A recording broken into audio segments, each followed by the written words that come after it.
So, what are some of those things that we can look out for when it comes to multifamily when you're in this space that you're looking for that a broker is going to say to you, hey, don't waste my time. Now, listen, guys and girls, brokers can be extremely aggressive, to say the least, right?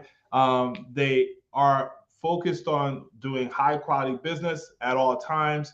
And so, if you're coming, they expect you to be able to come correct. So, just a few key pointers as we get ready to start doing the broker talks. This is what this is now called, hosted by the great Peter. I'm the guy in the background here. But these broken talks, what is it all about and why do we go through it? That's exactly what we'll break down in detail. Some of the key things you want to make sure that it's not going to expose you in a way that is going to be negative in the eyes of the broker. The first thing is typically you don't say, well, what's the price? What's the sales price?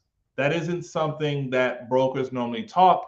In fact, some brokers view it as being disrespectful because they want you to come with your offer. But what you can ask for is the whisper price or the call to offer. Exactly. So when you're asking, like, hey, how much is it being sold for? You want to ask what the whisper price is. Some brokers, another quick tip, some brokers will actually tell you the price in regards to per unit. So they won't give you the price of the whole entire thing. They'll tell you it's about 300 a door, right? So you at that point will do your math. But again, it's just a different level, and you just have to understand how the game is played on this side of this of this the fence. But it really is the same as it is when you were doing single family or anything else. You just first have to learn what all those rules and parameters are, and that's what we plan on accomplishing here with the broker talks. So before we get started, we're gonna pull Jackie up here to be able to make some calls with us. And I see Sean has his hand raised. So Sean, we definitely want to bring you up and ask you to unmute and be able to come parlay with us, man.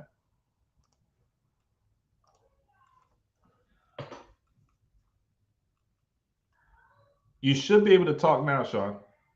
Hey, I'm on my phone, so I don't know if I can call and be on the Zoom at the same time on my cell phone. Do you know if that's possible? You probably so no, it won't be possible because Okay. Zoom will route you over, so you wouldn't be able to do it like that. No. Okay. Now, the next question I had is, do you have like a CRM for follow-up for these brokers that you use? Um. Or how do you go about keeping track of them all? Because I'm So finding I'm losing them yeah, through different things. yeah. Good question. So, do you have a CRM that allows you to keep track of everything? There are several CRMs that you guys could use. There's a bunch I could recommend, like HubSpot. You can use Podio. But I'll be completely honest. If you are new, I would recommend using Google Sheets or just Microsoft Excel. Just completely honest. Put the name of the broker, their phone number, their email, and the property you're talking about, and then put follow up date as one of the other headers up top. And then you can have on the side of that notes. Do not make this extremely complicated. And also don't make this where you have to like relearn, okay, how do I do this aspect? At the end of the day, you just want to do two main things. You want to be efficient and you want to be effective. And also, just like John just said, it's free. So there's no point of going out and paying for a whole new set of tools and systems where you don't even have a deal yet, right? So keep it simple. I would just do Excel spreadsheet and then I would color code it if you want to. You can get real fancy. You can use red, yellow, green, right? I mean, go crazy, right? But don't spend money and just every day make sure you come in and you take a look at your Excel spreadsheet so you can see who's on my next follow-up date. One of the good things with Excel is you can hit the filter and whoever you're supposed to follow up will pop up to the top first, and you can just do that every single day. And I would recommend doing it that way and kill it as far as being able to be more organized and efficient and effective. Again, the two E's. Got it. Okay. Awesome. Good. Good. Good. Good. Anybody else has a question? I'm trying to find his hand raised. If it's just Jackie's. Yes. All right. Here we go. My guy Aldo.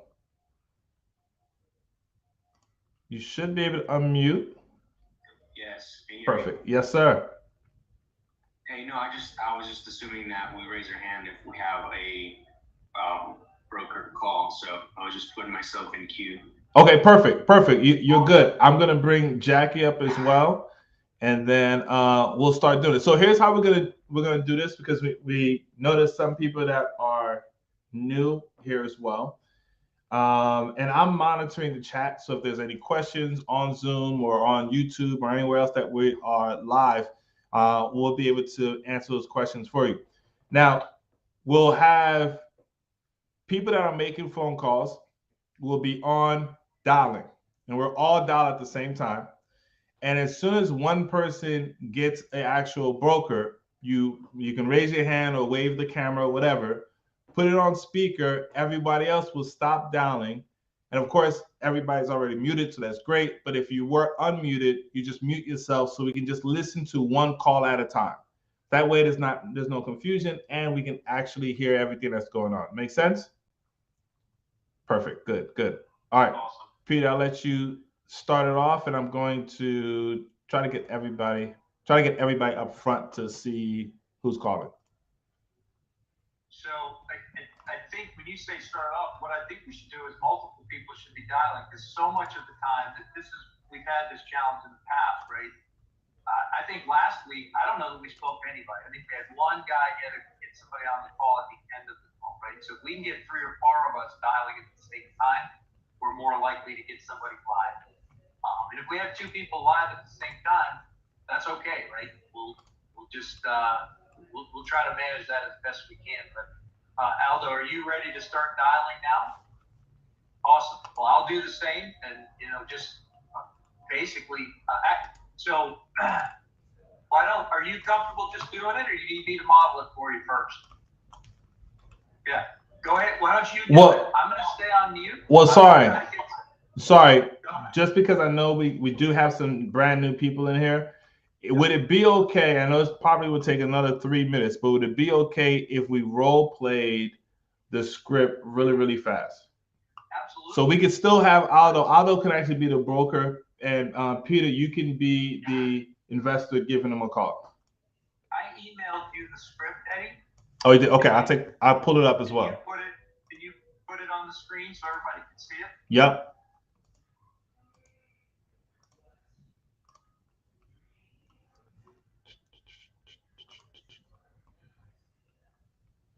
All right. Was this in email today or a past email? Just a few minutes, just before this call. Okay, maybe. I got it. I see it. And so, am I going to role play with Aldo? Yeah. Yep. Aldo, do you want to be the caller? You want to be the broker? Either way. Okay. Do you have a script that you use? Do you have my script? I do not have a script. I just Okay. questions that I need. All right. And that's fine. I do recommend you have some bullet points at a minimum. Yes, I have the questions that I'm going to ask him. Okay. All right. Perfect. But we can go over this as well. It's not a problem. Yeah, you do it however you want to do it. You're the caller, so I'm just going to be the broker. All right, we're all ready. Can everybody see the script? And if you need a script, please just let us know, and we'll make sure to send that over to you. Jackie just says she called both of her brokers and they went to voicemail, which is not surprising. So definitely make sure you leave a message and send a quick text message if you can, Jackie. And if they end up picking up, then we'll definitely make sure to hear you out. Jackie taking action. I love it. All right, we're ready to go. All right, so ring. Call my broker. Hello, this is Peter. Hey, Peter, this is Aldo with Stoic Holding. How are you? I'm doing great today. How you doing, Aldo? I'm doing well, man. Thanks for asking. Hey, Awesome. listen, I just had a quick question about the property on XYZ, your 70X units. I got some of the financials that you had on the website there, but I just had a few questions before diving any deeper into that. First of all, is the property still available? Yeah, we're expecting a couple offers in this week, but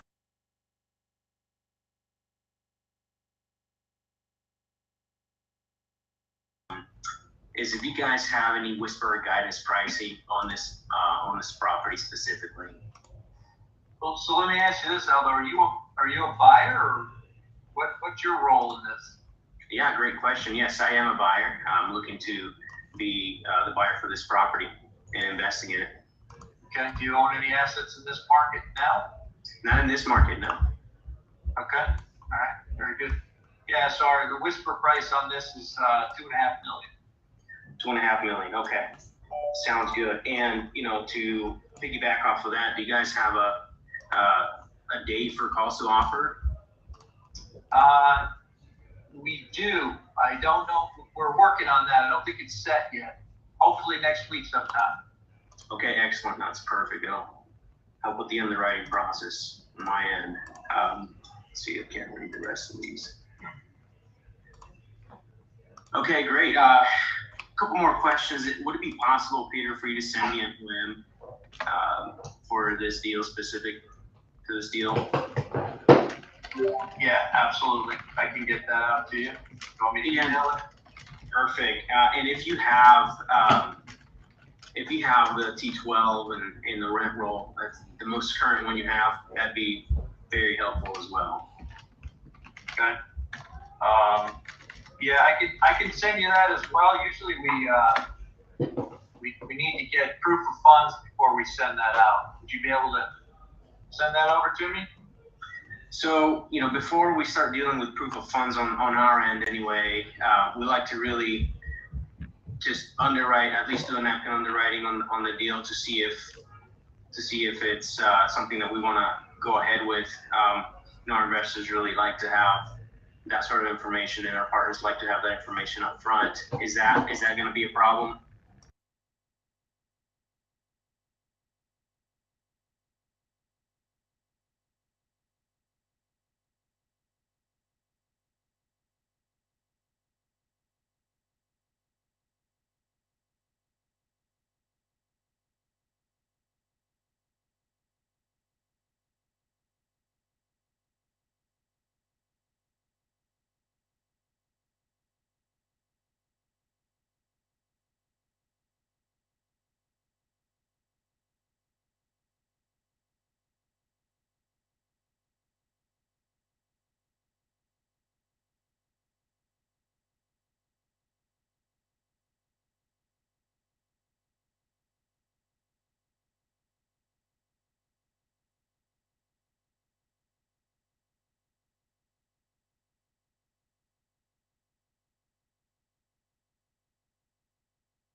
But yeah, you're right. If you are doing the research ahead of time, don't ask the questions that you already know the answer to. Ask about the story. If you are doing the research ahead of time, get information on the debt. Find out, can we assume it? Can we? Is there any owner financing? That's really stuff we want to get. Any other questions right now, Eddie? Yeah. So just a few to kind of give some heads up to the point that Ahmad just said. Oh, sorry. Sorry about that. So to the point that Ahmad just said, yes, 1000%. I think what you guys have to be able to do is get the mindset down. Why are we calling this broker? Now, off top, it's going to feel like you're calling this broker because you want to find out the information on the one particular property. If that is your thought process, I urge you to change that because that is the wrong thought process to have, especially if you're looking to make this a career and actually change some things that's going to take place in your life using multifamily as investments. You want to build relationships. Every single broker that you get in contact with, that you get a chance to pick up the phone and you're talking to them, this is the beginning of a long-lasting relationship. Mind you, you can talk to a broker, build a relationship, and no deal comes out of that.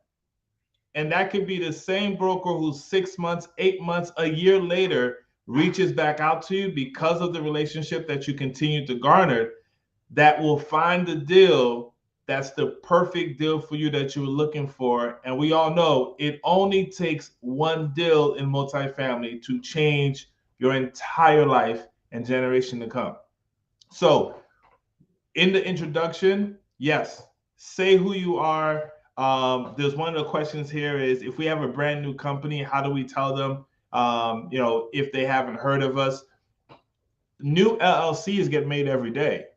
We assume that brokers need to know who we are, but the truth of the matter is they don't, right? And also, it's not about you as the individual or your company as the individual. It's about the relationships your company or you have with other individuals who are doing the work, who are doing the large asset buys and et cetera, just like Peter just gave in that example. So that, don't worry about if your company's new, if they haven't even heard of it. In fact, I would play it to my advantage, right? Like, I'm calling myself and a couple of partners. Our company's called Blacktop. I've never heard of Blacktop. Yeah, you wouldn't. We're operating at a whole different level. So sometimes a lot of people don't know about us because we're partnered with other companies and et cetera. But I'm the one making calls today, right? Always use things to your advantage instead of thinking like, oh, this is a negative thing now because they're not going to know who I am. And so therefore it somehow makes me look bad, right? So again, garner the relationship, right? In that example, although even though you did great going straight towards the deal, you didn't find out anything about the broker. Who is he? Personally myself, especially if it's a deal that I like, I would do a Google search on the broker. What have they done before? Is this really a broker, or is this an agent who just so happens to have a multifamily that landed on their lap, right? I'll find out what work have they done. What are they into? Go to LinkedIn. If they have an Instagram, see what things that they're like. Are they a family man or woman? These are information that you want to know so that you can use it to your advantage as far as connecting with a person. And I bring that up because there was Jennifer. Jennifer says, I'm a face-to-face person, so sometimes calls are harder for me to read the other party. Oftentimes, I can't use like the things that we would normally use face-to-face, right? Like mirroring so they can see my facial expression. Here's what I would do, Jennifer. If that's the case, first and foremost, you should be doing your research. Do your background checks. Trust me, when you guys name drop to a broker, they are doing background checks on who you just said that you work with. So do the same thing so you can be able to use that as a form of connection. And that might make you feel a little bit more comfortable because you know a little bit about this person. And you can bring up things that you know they relate to that also relates to you. The other thing is you can send them a link and do a video call, right? Do a Google Meet and it just be straight video where they see your face, you see them, if that makes you more comfortable. But don't allow that to stop you. Especially you, Jennifer, you're amazing. Just get out there. However it is to make you feel more comfortable, that's what you should be utilizing. All right.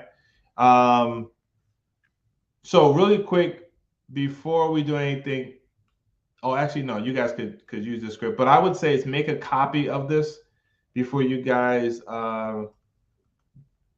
do anything to the fact. Let me just do that. I'll make a copy of it. All right.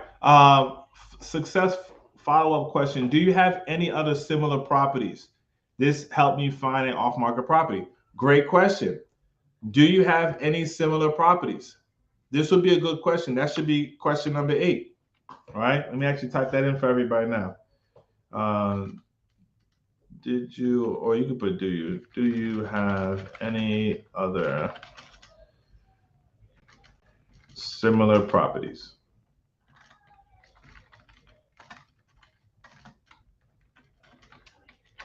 All right, so that's a really good point. Thank you, Eric.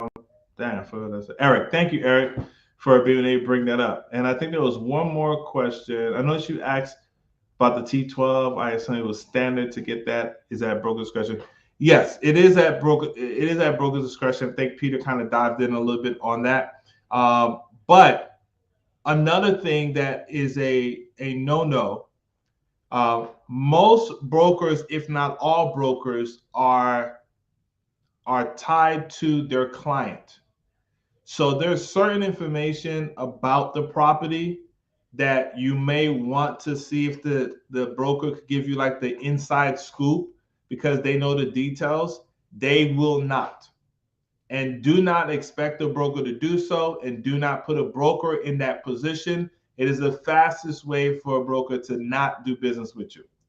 Their job is to sell the property for their client, and they make money by selling the property, period. That has nothing to do with helping you as the buyer. Now, what a broker will do is if you showcase the right things, they will put you in the position to talk to the seller where you can ask those questions in more detail. But again, it's a relationship game. If you build the right relationship with the brokers off books, they will tell you certain things to help you get the job done. All right, so I hope that was helpful for everybody. One last question. Joe just came back in. He said it's a good idea to be upfront about what we do, who we are, our goals, sponsors before we talk about the property.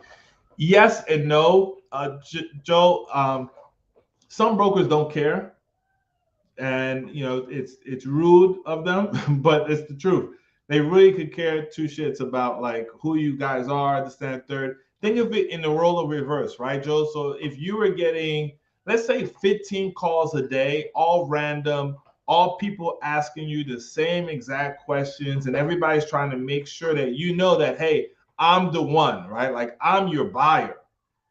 After a while, it kind of gets to like weigh in on you where you kind of get this type of energy that you don't want to continue to play ball in, right? So a lot of them don't care who you are, but I wouldn't let that stop me from saying, who we are and what we do. I would maybe just lean into it, right? Like, hey, I'm part of an investment group. Recently we've been buying a lot of properties. In fact, over the last 6-9 months, we've purchased over 1,000 units, and we're aggressively looking to purchase more. While I'm giving you a call, because I saw the property that you had and I thought it was beautiful.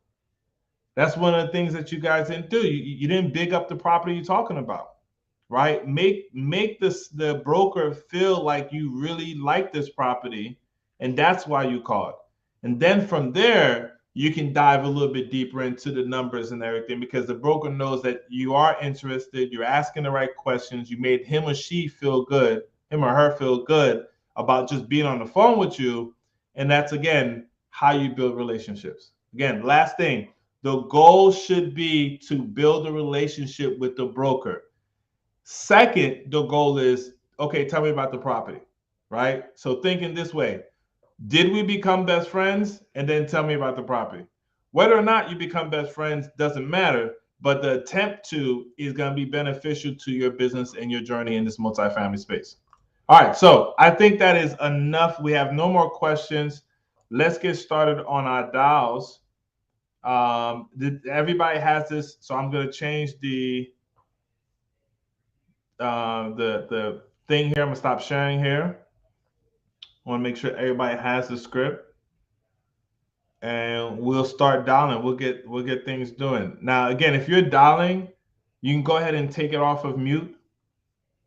Um, Oftentimes, I like it better here in the downtown. Eddie, I had a thought about that. So why don't we just do one person off mute, right? And then anybody else, if you have numbers, go ahead and dial.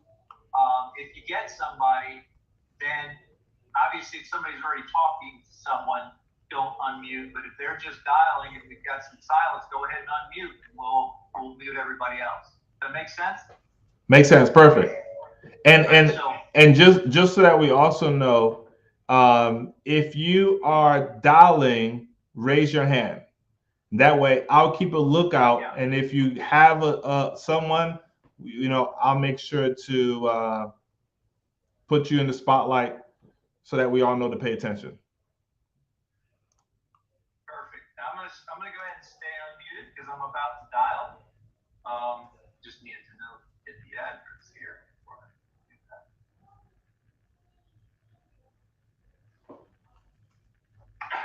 Yeah, although we're paying attention to you, so get them on the line, unmute, and I'll mute.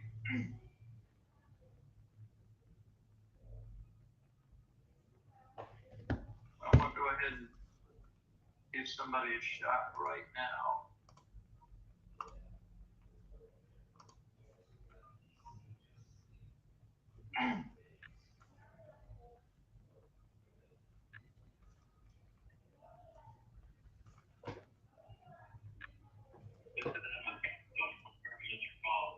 Please leave a message and I'll get back to you as soon as possible. Thank you. Or your message. For finished recording, you may hang up or press 1 for more options. Hey Adam, this is Aldo. Sorry I missed your call earlier. If you could give me a call back at some point this afternoon, that'd be great. Phone number 423-827-6788. I did talk to Tyler last week, and he put me on to you for this specific property. So anyway, I look forward to hearing from you. Thank you. Bye-bye. Good job. Great voicemail. Funny, I thought you were on mute, so I thought it was my guy that I was getting in, and I'm hearing it ring, and I'm hearing this. I'm like, what's going on? I'm like, oh man, I better mute in case somebody answers. You got another number to try? Not just yet. Okay, well, I'm dialing right now, so we'll see what happens. Hopefully we can get some other people dialing as well. But 34 people on here, I can't even believe it. I'm so excited about that. Tell your friends, come on back. Come back next week with a list of people to call. Let's do it. Jennifer says, shocking to me how many real estate agents and brokers don't answer their phone. That is the honest to God truth. I learned that in single family game, that you have a better chance of sometimes hitting the lottery than you will for an agent to pick up their phone. It's weird. It's weird how they work, because you would think this is the most important thing that you would answer in your line of business. And this is why I'm telling you guys, a way ahead of the curve is to build relationships. I'll have to leave a message. Go ahead.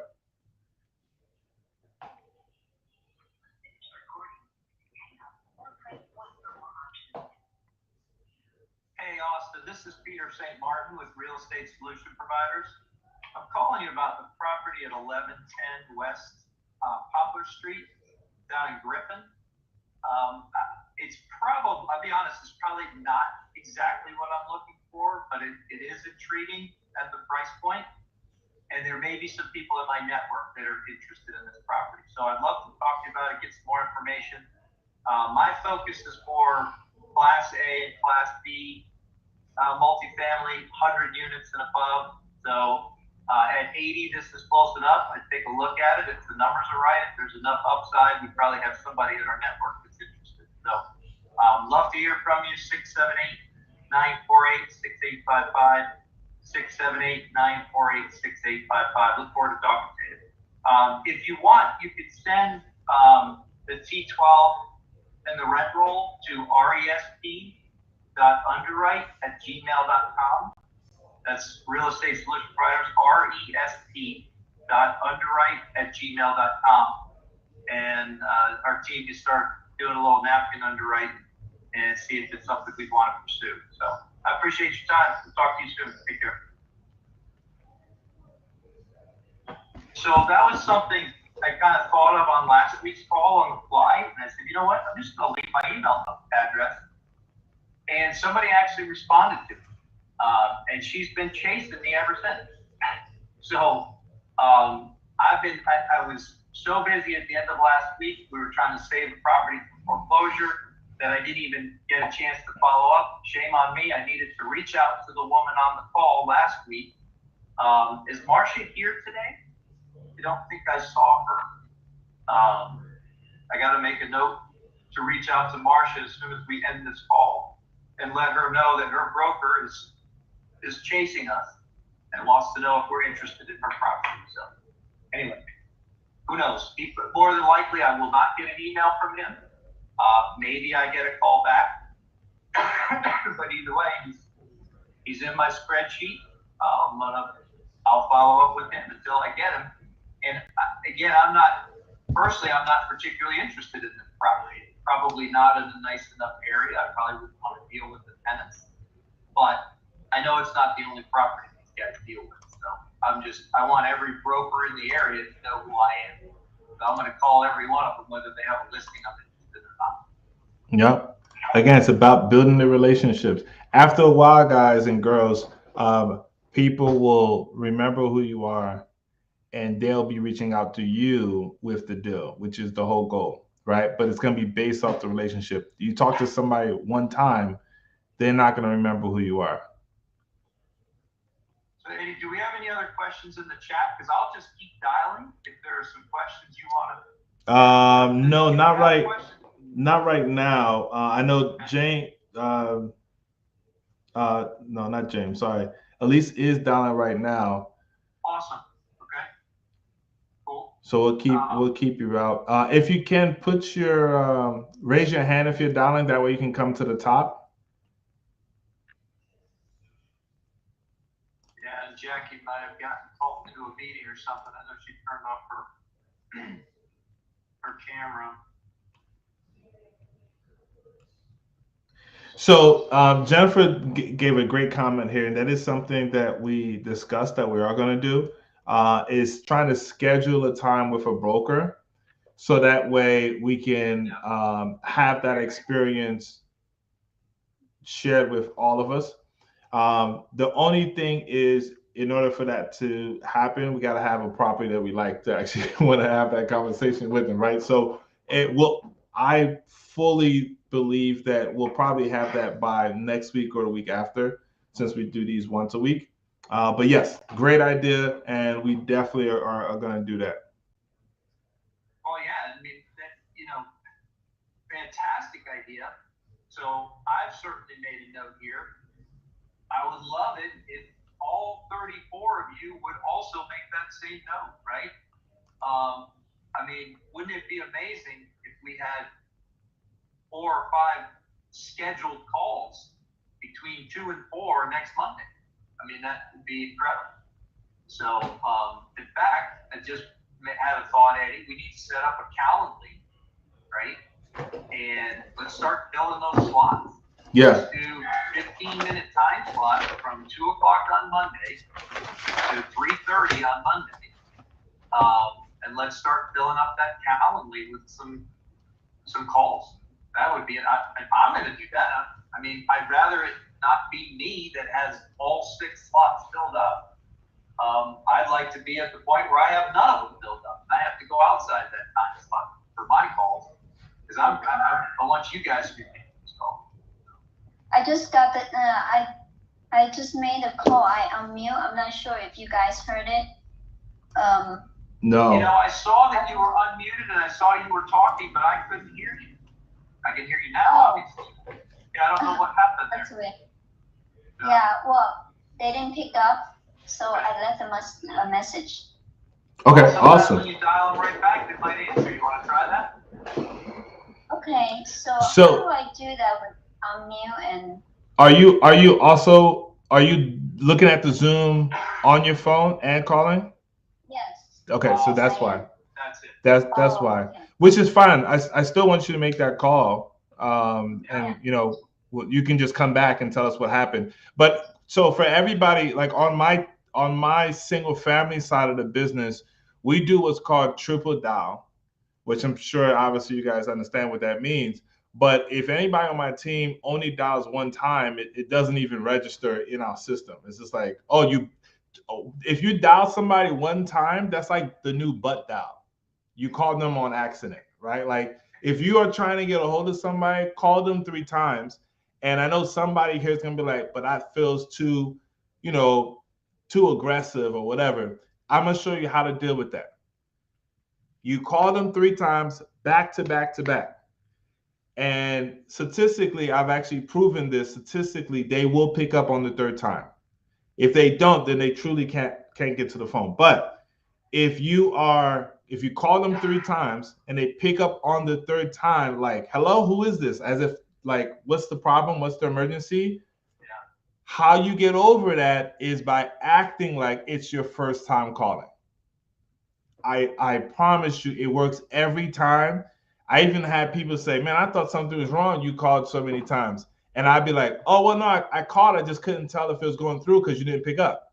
And I go straight into the script, right? Because in my mind, if I call you, I'm assuming you're going to pick up because this is your business line. So that's how my mind is working, right? So I'm telling you guys, on the single family space, I do this all day, every day, and it works. Try it now. Do not just call these brokers one time because that's called the butt dial. Call them 3 times in a row, back to back, and see if you can get them. If you're using a dollar, you can go to the settings in the Zoom so they can be heard. Oh, cool.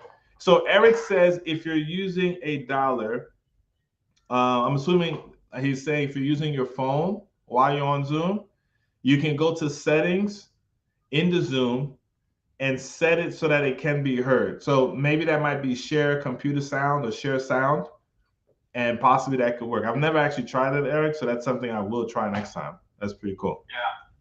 We need to figure that out so we can tell people how to do that. That's awesome. Good stuff.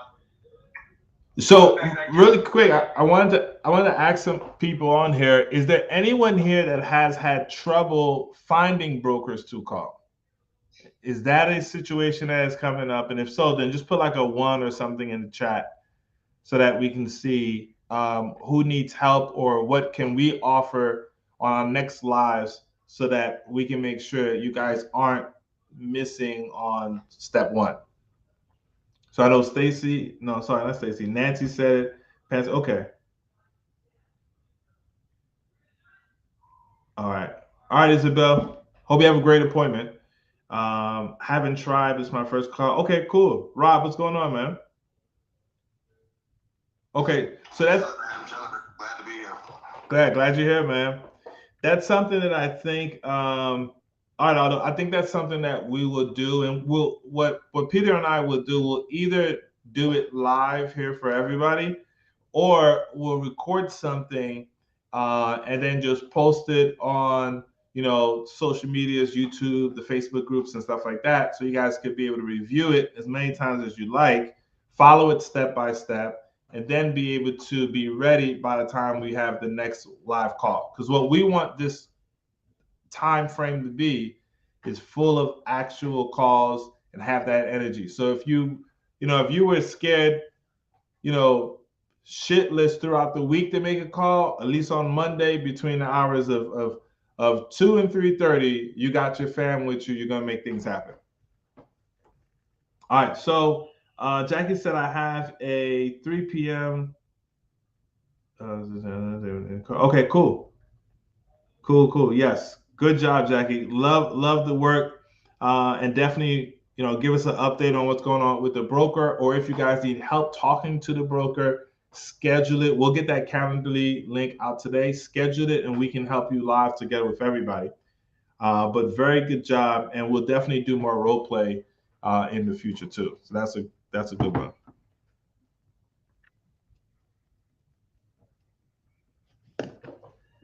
All right. So while that's happening and calls are being made, is there anyone that has any questions about what happens, during this time frame of talking to the broker, whether it's when you're on the phone or some hard questions that they may have? I think there was a question here that I might have missed that stated that. Let me go back real quick. Oh, here, yeah. So Joel asks, haven't had any much objections, but what are some that we have to be prepared for? I think for the most part, oh, you just asked again. I got you, bro. So I think for the most part, the objections that you're going to get is credibility. Brokers want to know that they're not wasting their time, and they want to know who they're talking to.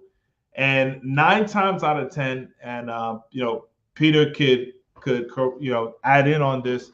9 times out of 10, the number one way that brokers know if you're valid or not is from the confidence that you give while you're talking on the phone, and it is also from the questions that you're asking. Right? Like if you never brought up the T12s and stuff like that, and you're like, so tell me about the neighborhood or something like that, right? Like they know you don't really know how this thing works, because none of that matters if the numbers don't matter, right? So okay, good. You called 3 times, definitely. Glad that you did that. You rock. She's a rock star. So that's what I would say. It's about your credibility and your confidence, the 2 C's. Now, as far as credibility, how do you go about, showcasing your credibility if you've never done a multifamily deal before? And Peter kind of alluded to that earlier. And I'll let Peter come back in and chime in on exactly how to be able to leverage the credibility until you have it by yourself. Yeah, I mean, at this phase, it's the credibility of the team, guys. I know, there's probably not a single person on this call whose name is unfamiliar to me. I've seen you guys on calls before. It's unlikely that you've shown up only once and I recognize your name, right? So you've all been on calls. You've been on multiple calls. Keep coming back. You got to start taking action, right? You can't just show up on the call. You got to get out there and do something. But when you're on these calls and you hear these guys talking about these deals, you start to learn the language. You start to understand the terminology. It's the team. I don't have any credibility. I've never done. Okay, so it's not actually. I have done multifamily. I've never owned a multifamily property. I've owned single-family rentals. I've brokered loans on multifamily. So I've been part of multifamily deals, but never as an owner, right? But I am an active buyer of multifamily properties. Just because I haven't bought one before doesn't, the first time you go out and buy a car, you're an active buyer. You don't own the car yet, but you're an active buyer, right? I am an active buyer. If I find an $80 million property that's Class A, beautiful location, 300 units, whatever, I know where to go. I know who to call. I know that I can get Carlos Salguero's attention if that property I can't just say, hey, I found a Class A property. Do you want to take a look at it, right? I've got to do the underwriting. I'm going to need to talk to some people that I've met through these calls that know more about underwriting than I do, right? To dig a little bit deeper.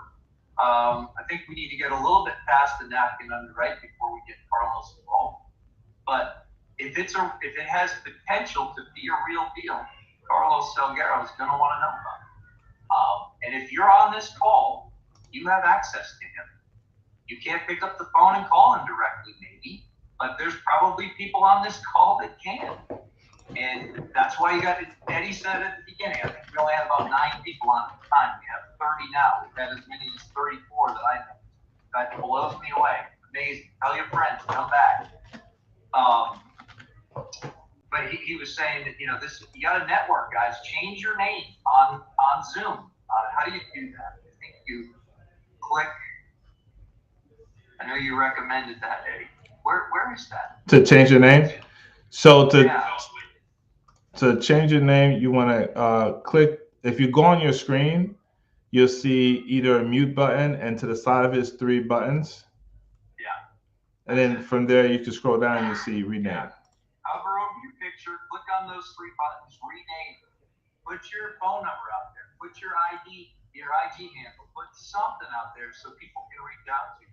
And also put your location that you're in, because for example, if I know Jennifer is in a location because of the Zoom, I know she's in a location that I'm looking at a property, I now have boots on the ground and an immediate partnership that I could be able to reach out to Jennifer about. So you want to, again, make sure you put your name. And this is always, guys, no matter where you are, whether it's a Zoom call or not, tell people your name, how to get in contact with you, where you at, and what you bring to the table and what you're looking for. Those should be like top things that everybody gets to understand about you. Again, what's your name, where you're at, what you bring to the table, what you're looking for, and how to contact with you. Call that the Fab Five. If you're not doing this business to be able to exchange the Fab Five and build relationships, you're not going to last in this business long.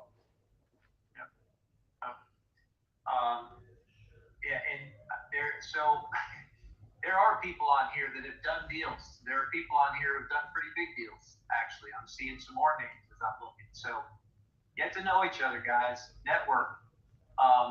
Eric, I see you over there in the corner looking at another screen. Are you looking for brokers to call, I assume? All right, come on, man, get somebody on. We only have 20 minutes left. I need you to get somebody on the phone. So a lot of stuff sent to me, so I'm just going through what I got sent to me. But they're smaller things, they're like like 4 family, 5 families.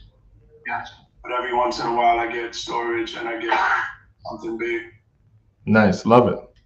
Somebody listed those 4 families may have something bigger, but anyway, I was gonna say that, like, Eric, I would still call those, right? Because like Peter just said, like if they get a hold of a 4 or 5, there's a possibility that they can get a hold of something larger that may work for what you're looking for, right? And again, if they're a broker, that's who you want to get in touch with, right? Like, I'm going to give you guys the cheat code, and Peter has figured this out. I'm going to give it to everybody because I know that's what Peter is doing. That's why he even started this whole thing. That's why I jumped on board. In this multifamily space, it takes years to get to the Grant Cardone, Carlos style. Like, these guys has been doing it for years. And for you to be able to get your skill set up there, it's going to take a while. But the one thing that I've recently found out, the easiest way to get into multifamily is by having a skill set. Now, out of all the skill sets that you can have, the most simplest and easiest one is broker connections. If you master every broker knowing who you are, because you are relentless in reaching out and seeing what you got, send me what you got, do you got anything else, calling them every week and building relationships, you never get left out of a deal because you're always the first one with a fresh deal. You are the first step before the napkin underwriting happened. You're the step before underwriting happened. Before it even gets to where private money is coming from, it starts with the relationship of how this deal came. More importantly, let's say you mastered underwriting. Well, guess what? Just because you mastered underwriting doesn't mean that you are closer to off-market deals than the guy who is talking to brokers all day long, than the girl who is talking to brokers all day long. Who do you think they're going to bring those off-market deals to? The person that they've built a relationship with, or the person who's been underwriting on the team? So in my honest opinion, the broker outreach is the best way to get involved in this industry and for you to win at a fast pace, because it doesn't take much more than what you've been doing all your life. Picking up the phone and calling someone. That's my honest to God. That's the cheat code. And if you get the cheat code down packed, I promise you guys, if you focused on doing this for 6 months, hard body, to the point where people start to synonymously say like, "Oh, Peter, yeah, he's the broker guy." Yeah, every broker knows Peter. If you're looking for a deal, don't even waste time with going through your emails. Just call Peter. I'm pretty sure whatever you're going to get in your email, Peter has and more. If you let that become your story, you've launched pad into, because you become every syndicators, you become every private money, every other aspect of the business. You now become their best friend because of the skill and time that you put into building broker relationships. So yeah, broker outreach is the best. Exactly, Joe. I could use some help underwriting an off-market sixplex if anyone is interested. All right, Jen, that's definitely something that we could do. Let's see. I can help you. My best communication. Okay, so Jennifer put her. Okay, so it's Jennifer and Jen. I was about to get confused. Like Jennifer, what? All right, so Jennifer put her contact information there for you, Jen. Just reach out, connect, and this is what this group is about. So super awesome that just happened. Love that. Joe also says something. So he said this is how he's thinking about starting his spiel, right? When he's talking to somebody, he says, I started saying whether we buy principal, syndication, partnership, cash, or creative, we have sponsors or partners that are more experienced than me, and we are well funded and will close. That's great. That's a great way to kind of like tell them to put some respect on your name. So I like it. Make it work.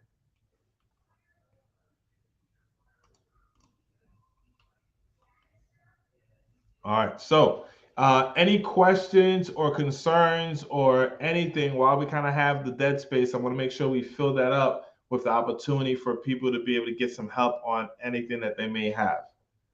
So if you have something, you can just unmute since there's just phone calls happening right now, and we'll answer the calls or the questions.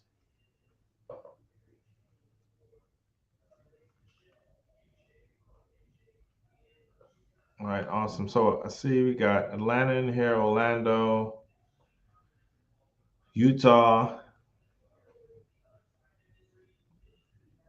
Can we ask about seller finance and creative deals straight up on our outreach? Yes, you can, but understand this. Like it all depends on the deal, so it's kind of tough. Here, I'll give you a great example. Typically, if you call on a deal, and let's say it's a couple hundred units, and it is a, you're assuming, hey, I wanted to know if they're willing to do seller finance, right? Most brokers will at that point block you because in their mind, there's no way their buyer is going to lend seller finance or become the bank on 100 million something plus property, which is more likely true. But the broker doesn't really know that. The seller is the only person that know that. So you can soft pitch that out, but I would wait to go deeper in understanding if the seller would be open to that when you start talking to the seller directly. You get what I'm saying? Like, don't let that be a hit or miss on if the deal makes sense, because only the seller can make that choice. For example, there was a deal a friend of mine just got that the original goal was to go get funding. The funding was going to take longer than they anticipated. And so they told the seller, like, hey, could you give us another 2 weeks? We have it, but it's just going to take that time. But the seller was so desperate to sell quickly because it wasn't their property. They inherited this multi-unit. They just wanted to sell it and be done. They felt like the longer they held on to it, the cheaper the value is getting on the property. Interest rates were going to rise again. And they were like, look, man, I don't want to have to start this whole process over again with somebody else. You said you can close. But because they built a relationship and they liked them, the seller, believe it or not, suggested seller finance, became the bank on the property, and they was able to make the deal happen. Now, if it was just the broker that was involved in that, that would have been a dead deal, right? So, and the reason why, I think it was Jennifer. Yeah, Jennifer said it in the chat. Typically, brokers are going to feel like, oh, you want seller finance because you don't have any money, right? Or they are going to assume that you're trying to get into the deal with as little money as possible. Now, if you come from the creative finance space, duh, of course we're trying to get into this deal with little money as possible. Who the hell is volunteering to put more money in the deal if you're telling me I can do it with as little money as possible, right? So yeah, that makes sense for us. But again, to a broker, especially one that may not truly understand creative finance as well, you'd be surprised.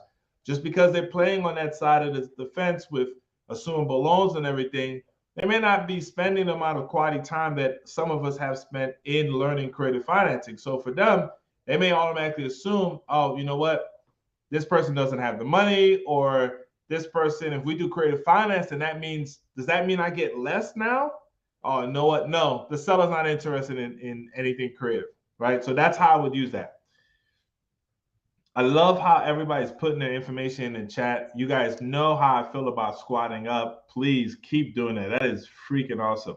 All right, makes sense. I remember Vina Jetta saying something similar to brokers blacklisting us about creative financing on a Class A since they're biased to get, yeah, especially on a Class A. It's super tough to be able to get creative financing on a Class A. Also, the numbers typically are super tight, right? So it's just a very hard situation.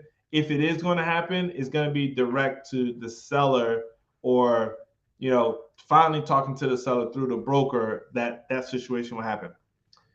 Can pitch when asking if loan is assumable or seller needs to avoid taxes. Depending on their answer, that can see if they're willing to take seller finance. Brokers have seller financing as a negative connotation programmed in their mind already. That is absolutely true, Jose, and I honestly feel like that might be something taught in real estate school somewhere along the line. I don't know. But it is weird that most of the people who are in real estate don't know. I think Peter might have somebody on the line. Not yet? Okay. Okay, he's down. All right. All right, let's see. Let's see. I think... Keep talking, just keep an eye out. Okay, got you.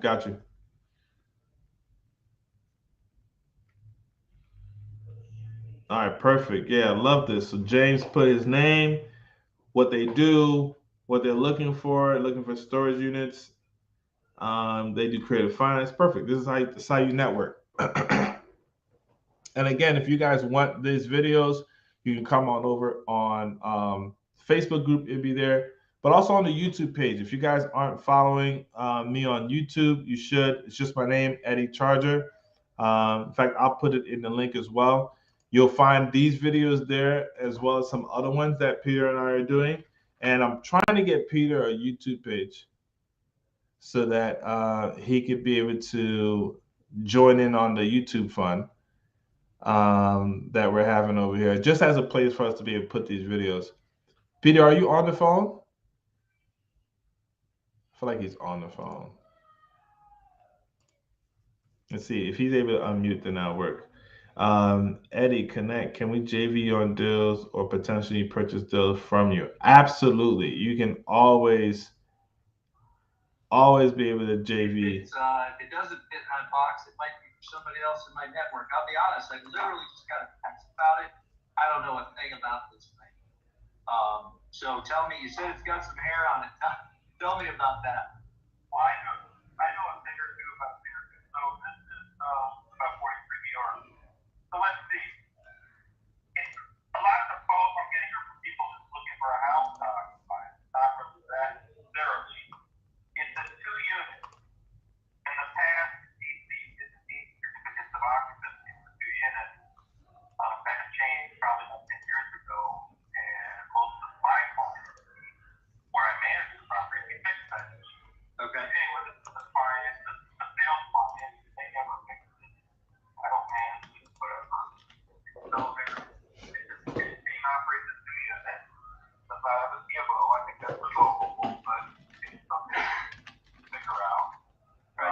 John. So let me stop you right there, and I may call you back about this one. But let me ask you this: do you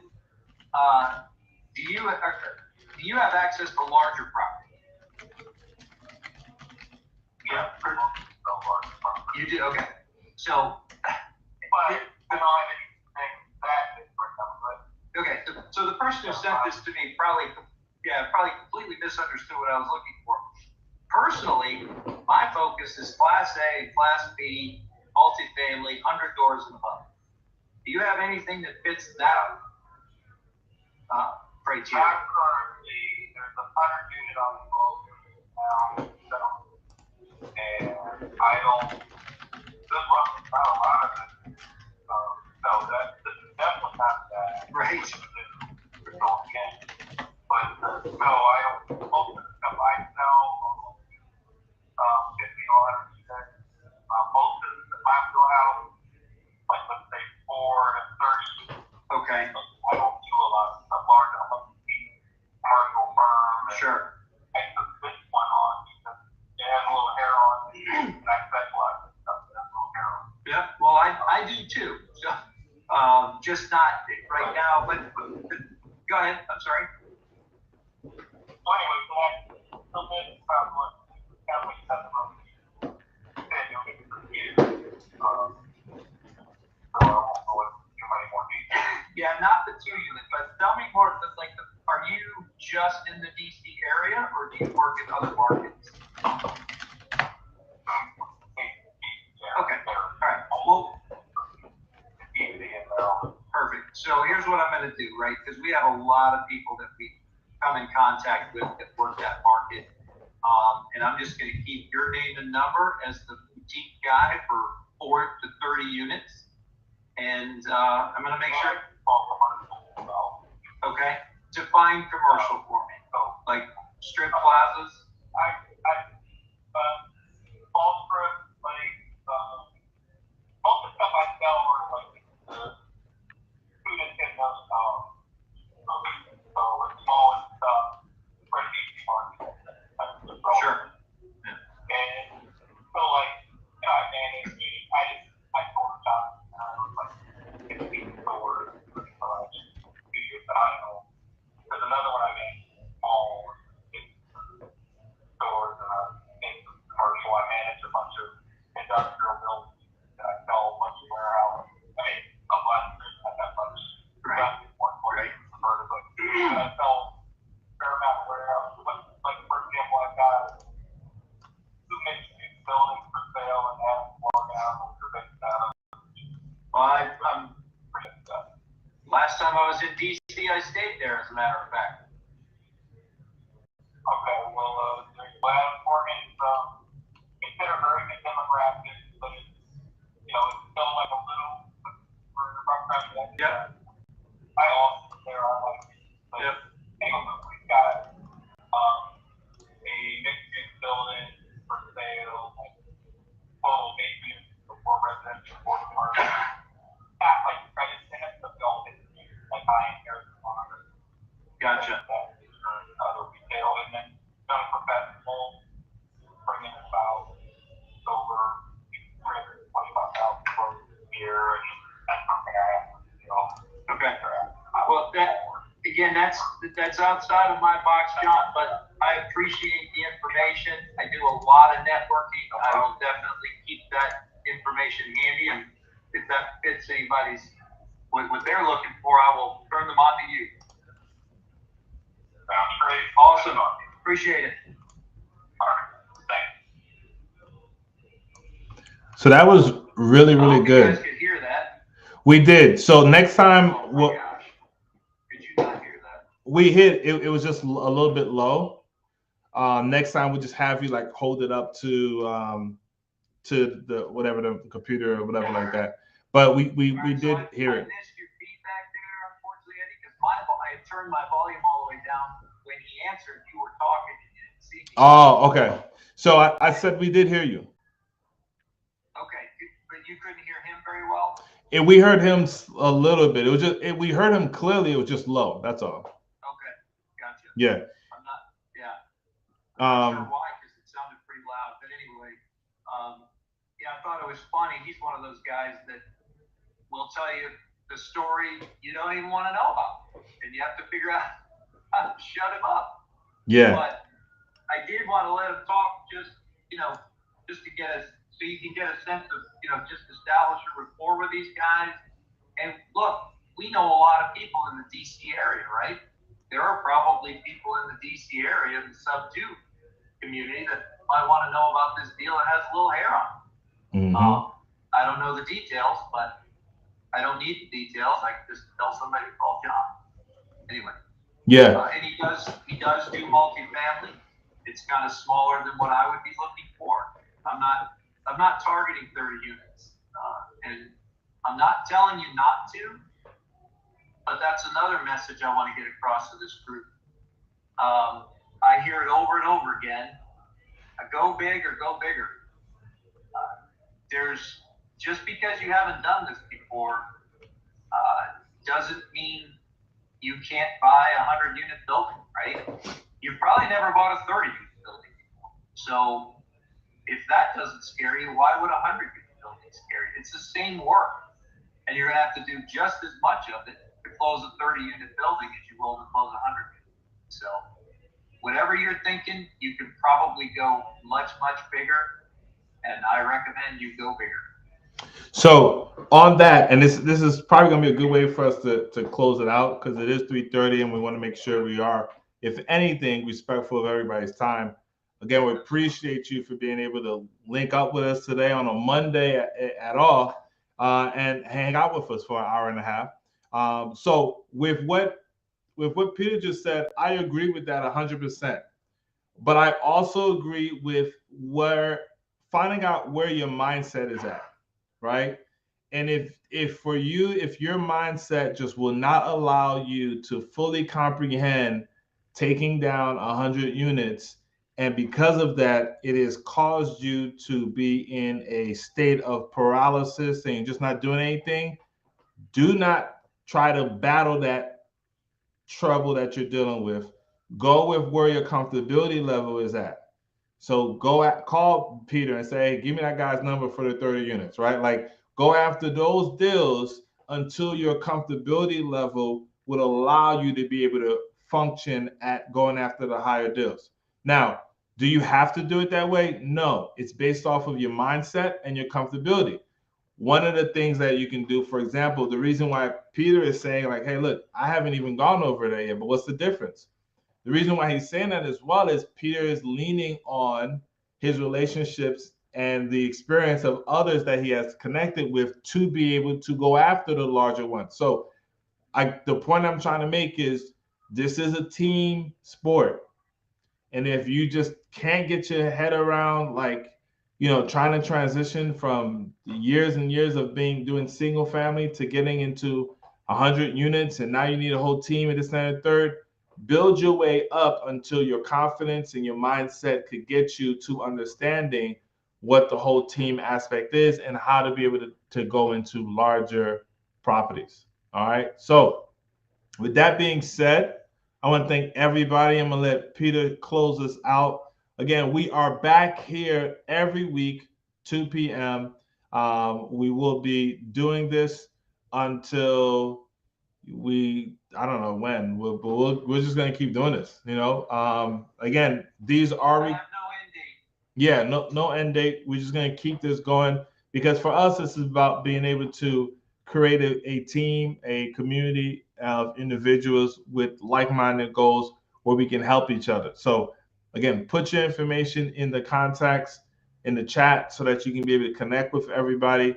You guys know how to get a hold of Peter. I put my information in the chat as well. You should be able to get a hold of me. But until then, Peter, let you take it out. Yeah, again, I just reiterate, I know some of you guys changed your names so we can see your phone numbers, and that's awesome. I'd encourage you to do that in all of these Zooms. Definitely put however you want your names so we can see your phone numbers in the chat. For those of you on a laptop, if you don't know this, you can save the chat.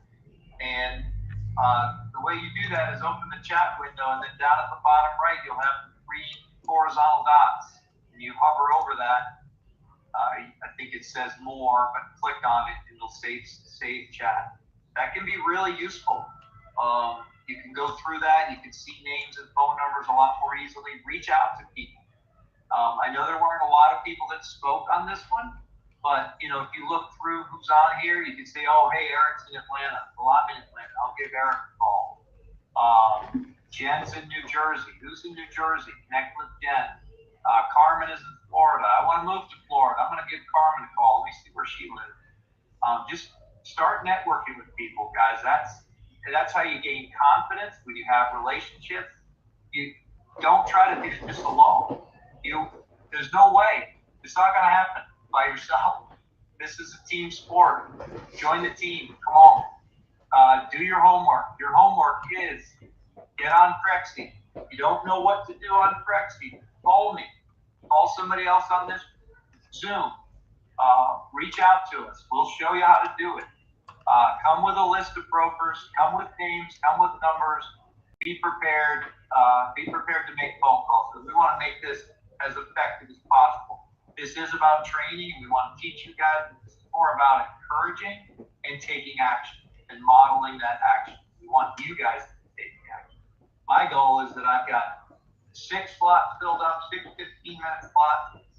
For an hour and a half, that would be right.